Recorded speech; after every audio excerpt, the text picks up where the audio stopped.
Hey, welcome back to Daily Flash. I'm Mitch English. Have you ever thought about it, how much fossil fuel it takes to power electric cars? Well, in today's Car Smarts, Lauren Fix, the car coach, tells us about the consequences of the Biden administration's dysfunction at the gas pump. You know, if you pay more, well, it's a big deal. Here she is now with more. How much fossil fuel does it take to power an electric car?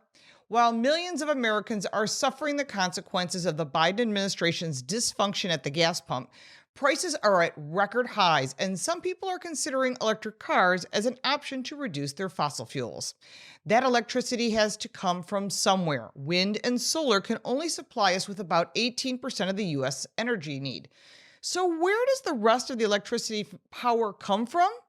Natural gas and fossil fuels, including coal and nuclear energy. To advance the climate agenda and deflect backlash about rising gas prices, the federal government is telling Americans that driving electric cars is for the greater good of the environment, fully knowing that charging stations for these cars are not fossil fuel free. In reality, one of Tesla's supercharger stations was reported to get 13% of their energy from natural gas and 27% from coal. That's about 50%. Power plants burn coal to generate electricity to power electric cars and emit a higher fossil fuel footprint than the government would care to admit.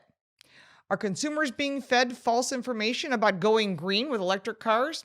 Well, many people who invest in these high-priced cars are able to avoid paying for the current outrageous gas prices. However, Americans need to know what happens if they rely solely on electric cars and the batteries they require, and how it will increase our dependence on countries such as China for rare earth minerals. Chinese companies have secured most of the rare earth minerals and raw materials that go inside these batteries, and the Chinese dominance in the market has stirred fears in Washington that Detroit could someday be rendered obsolete and that Beijing could control the American driving in the 21st century, much like how the Middle East and OPEC Plus previously had the control over our markets as the main oil-producing nations in the past.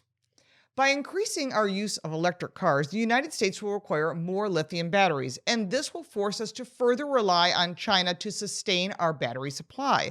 While the current energy crisis could be an opportunity for America to increase our energy independence, the current administration refuses to take advantage of this lower price to you at the pump and to your electric costs. Biden's electric vehicle plan is a big win for China and not for the USA. We have proven in the past that we are capable of becoming energy independent and making profits for America and American-made energy. The Biden administration has no plans to shift gears away from China's mass energy production, even as China continues to push the rigid green standards that hold our own producers back and make China massive amounts of money. So here's the bottom line. How much fossil fuel is required to power an individual car?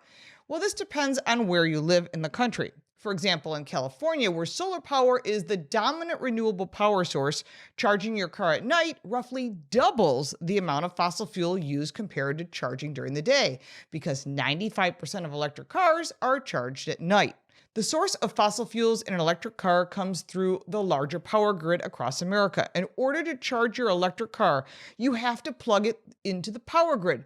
So in that sense, your toaster, your hairdryer, your phone charger, etc., all use fossil fuels too. I'm Lauren Fix, and you can find this information on my website, carcoachreports.com and dailyflashshow.com.